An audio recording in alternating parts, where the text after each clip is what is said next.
Yo, what's going on, Dragon Ballers? Welcome back to another deck profile. Today, I want to share with you my brew for Gogeta Xeno coming out in set 12, Vicious Rejuvenation. This is a deck that, to be completely honest with you guys, when I read the cards upon first glance, I thought this deck and its archetype was just going to completely suck. I didn't think it was going to be any good. The cards didn't really speak to me. I thought the one-drop rush was kind of very meh. But after playing with the deck, it very much outperformed my expectations. I think it has a really solid shot to do some things once set 12 comes out. But before we get into it, guys, if you are new here, definitely subscribe, hit that bell so you don't miss a video. If you want to help support the channel, go down in the description. Many links there that will help. One in particular today, guys, use my link TCG Player if you want to buy or pre-order any of the cards you see in this video, or just buy any Dragon Ball Super cards in general. It really does help out a lot. But anyways, let's get started. This video is also going to pretty much just encapsulate our Gogeta Xeno like archetype discussion video we normally do, because I'm showing you guys a deck 1, 2. This pretty much encapsulates all the Gogeta Xeno cards, so we're getting all that in this video. And I wanted to show you a brew that I'm really happy with. So we'll get into it, starting with the leader. Son Goku and Vegeta on the unawakened side. Auto once per turn when you play a battle card using a Union Fusion skill, draw 1. That's also shared on the awakened side. And there are actually a lot of ways to trigger that effect on your awakened turn to get that draw on both sides, which is actually so good, because the fusions in this deck, spoiler, they cost 1, which is really good. Auto, when this card attacks, draw 1, then up to 1 card from your life to your hand. I'm so happy they're doing this. I'm so happy that Bandai has just been like adding this onto leaders, that you have the option to self-awaken if you would like to. Like, it's such a good feeling when you compare to like Yellow Broly. Even though that leader was a absolute terror in the game for such a long time, having to attack and take a life to get your draw felt bad when you wanted to play like a little bit more of a slower paced game. So this leader has that option if it's the right scenario for it. Activate main once per turn, send up the top 5 cards of your deck to your warp. Okay, so this is where this leader gets like a little bit of a comparison to Vegex, whereas Vegex bursts 5, this leader puts 5 in the warp. Not nearly as powerful as what Vegex does, because not a lot of cards synergize too well with being in the warp unless you can somehow put them into the drop, which this deck isn't really focused on too much, but you do need cards in your warp for the main engine of this deck, which we'll talk about. But I will tell you guys, I don't always just like slam dunk burst or warp 5 every single turn. It's just not the most optimal way to play the deck. We'll talk about that more when we get into some of the other card choices. So awaken, when you place 4 or less, draw 1 on tap 1. The awakened side, you get the draw when you fuse, and then auto, when this card attacks, draw 1, then send up to 5 cards from the top of your deck to your warp. So notice how it is optional to do that on both sides, to warp 5 from the top of your deck. So they definitely allow you that option when it's not most optimal to warp. And the cool thing about that is too, it's an up to effect, so you can like warp 1, see what you warp, decide if you want to warp another, decide if you want to warp another, and you can do that up to 5, because with these up to effects you can just start doing that up to the number that it requires, but you don't have to do all of it. So and you don't have to declare it upon activating, which is something that we learned earlier on in the game with cards like there's a green 1-drop Trunks that basically allowed you to look at top 1 or top 2, and then the other card goes to the drop. So if you didn't want to put cards in the drop, you're able to hold off on looking at it. Just like a small side tangent, but it's explaining that ruling where you can look 1 at a time and warp as you please, right? And then activate main once per turn, add 1 card from life to hand, choose up to 2 of your black battle cards when at a cost of 1. They get plus 10,000 power until the end of your opponent's next turn. So when you're doing your 1-drop rush, which is more so towards you're going for game turn, you're going to want to use this effect to boost up your 1-drops and make them a lot more threatening. So moving along, this is why the deck gets a reputation for like 1-drop weenie rush, but realistically I don't really play these guys until I'm going for game. Mostly the exception for that is Son Goku True Fighting Spirit. And you'll notice too, like this here, it seems like some weird ratios, but I will explain exactly why I've come to these ratios. So Son Goku True Fighting Spirit, he's a great card because pretty much every single deck uses counters for the most part, especially mid-rangey decks that use counter attacks and counter plays. So he says once per turn, if there's a black sand, when your opponent activates a counter skill, they choose a card in their hand and sends it to the warp. So you're going to stack this card. You're going to play this card much like you would play Dark Power Black Mass Sand against decks that that are going to be very counter heavy, like green with Dormant, like blue with Dimension Magic, red with Topo. This card is really great in those scenarios, and it can help yourself awaken by attacking and taking a life if that's a relevant scenario. Son Goku Catastrophic Premonition, we're playing him at 3, and this is a card that I don't play early, very much so in line with Vegeta Catastrophic Premonition. They both have autos that boost them by 10k if a certain condition is met. So Catastrophic Premonition says When your opponent adds a card from the deck to their hand using a non-leader skill, this card gets plus 10,000 power until the end of your next turn. Not a very hard skill to manage by any means. And the Vegeta says, when your opponent plays a battle card with energy cost greater than the current energy using a skill, this card gets plus 10,000 power until the end of your next turn. Also not too difficult of an effect to get off, right? Especially when you look at set 11 decks. That's why like Makikabura was so powerful, because it floodgates your opponent that are specifically trying to do that thing. They're trying to play these big battle cards with skills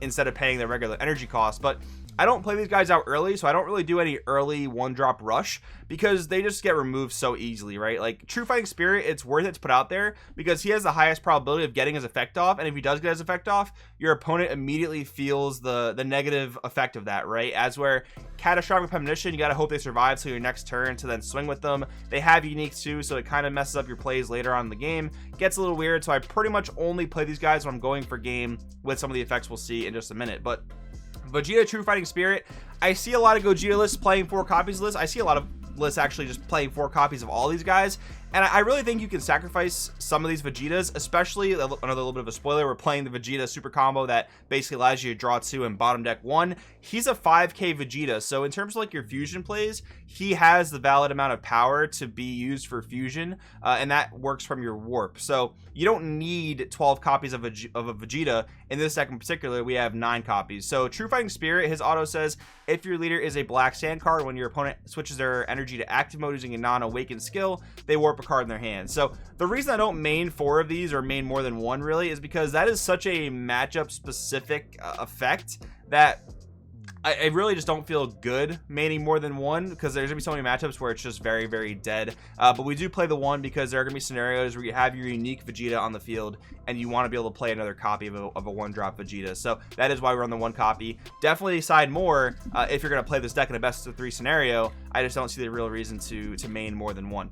All right, moving along. These are our fusions: Gogeta Fearless Fusion and SS3 Gogeta Marvelous Might. Both are very, very good cards. So Fearless Fusion is a blocker. They both fuse for 1 with a Goku Xeno and a Vegeta Xeno. They both also have the permanent that says you can fuse using cards in your warp, so they go from your warp to your drop area. So that just makes this like super free. It basically makes them 1-drops in all essence, as long as you're able to get the Gokus and the Vegetas into the warp. So Fearless Fusion says when you play him, you choose one of your opponent's battle cards, 4 or less, ignoring barrier, send it to the warp. And then Gogeta Marvelous Might, he's more of your aggressor, so he's a barrier battle card, which is great against cards like Charismatic Villain.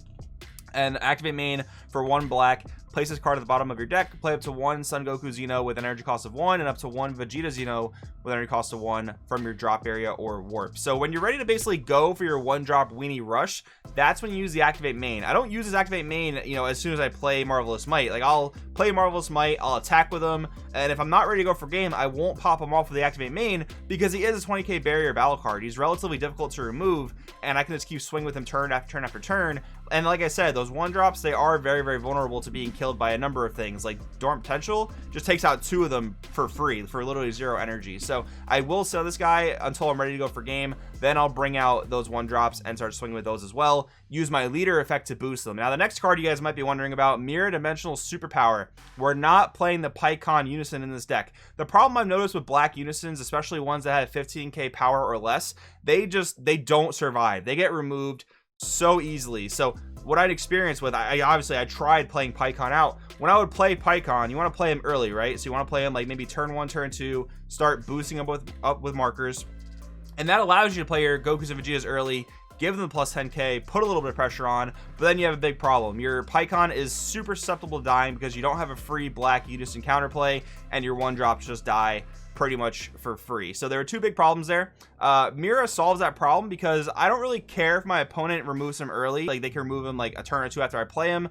I don't really mind that because his +1 sets up my fusion plays. His +1, activate main, choose a card in your hand, send it to the warp. If you do, draw 1. So we're literally just pitching Vegetas and Gokus into the warp, drawing cards, filtering through our deck. We're not playing PyCon, so we do lose a little bit of that game-ending power. I might even try to fit in maybe 2 copies of PyCon, just for the turn you're going for game, so you can get that extra 10k on your 1-drops, but your leader effect to take a life already boosts them by 10k, so you're sacrificing a little bit of that power to get your fusions off more consistently, which I think is pretty much more important. And that's the scenario I was talking about before, where I won't always just shotgun the leader effect to warp the top 5, because there are a lot of important cards you want to draw. Warping them feels very, very bad, so I'll use the leader ability. I'll warp one, check if it's a Vegeta or Goku, warp another one, check, warp another one, check, and if I hit like a Goku to Vegeta in the first 2 or 3 warps, I'll stop warping. But Mira is a great card to continue to help you set that up. I really liked him a lot in place of Pycon. Moving along, we are main decking the Power Ranger engine, 4 of each Catapesla. The thing with this that I really like is that Gogeta Xeno, the main deck engine, is not very demanding, especially when you play ratios like I'm playing. And again, the ratios I'm playing for me have worked out perfectly fine, and this deck has very much exceeded my expectations. So you can fit the Catapesla engine in the deck. And by the way, this is a 55 card list in case you're wondering how it all works. So the Catapesla engine, it wins certain matchups on its own. Like, think about a green matchup where you're playing Catapesla. You're mostly going to sit on either the 4-drop barrier or the 6-drop barrier, so most green decks can't remove it unless they go into a very specialized green card that usually is rather costly to them. And besides that, like, if they dormant you, if your 2 swings are with Catapesla and Envoy of Justice, that is a huge swing in tempo, because first of all, dormant doesn't stop the attack, so they got to somehow get out of that 30k double strike crit, and then it swings again for another 30k double strike crit. They have to have either the second negate, or they have to somehow, you know, deal with that attack. So this card wins certain matchups on its own. It's an amazing black aggro engine, so I highly recommend playing it in this deck.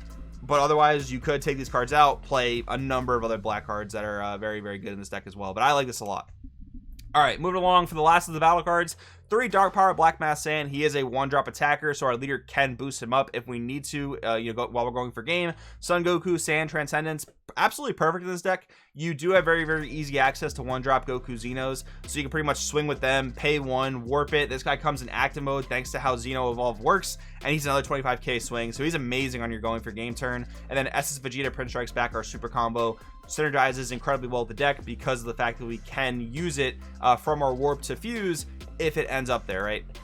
And then finally, 4 Protector of the People, 2 Super Kamehameha. I'm starting to just really play Protector in all my black decks, and I'm really just not even paying any mind to Power Burst. Power Burst is an amazing card. Sparking is great. There are a lot of important 1-drops to get back, but in this deck in particular, actually, you want a lot of your 1-drops in the warp, so there's no real reason to pull them back. And secondly, Protector is the best thing you have defensively in terms of like a floodgate negate. It's not a true floodgate because some decks can push through it, but in a lot of matchups, it is the best floodgate you can pretty much play, whereas black doesn't really have access to great floodgates. And then Super Kamehameha, unfortunately, we're not as fast as Vegex. I talked about this basically in a Patreon article this week, where I talked about the fact that, you know, Vegex is a lot more for a lot less than both Shroom Salsa and Gogeta Xeno. So you got to have something that interacts with those floodgates, right? So Super Kamehameha, you know, it specifically interacts with Topo, interacts with Son Gohan Baby's Minion, cards like that you really just need to get around. I like the 2 of, and because your leader has the option Self-Awaken, you can pretty much get it online on demand, which is great. So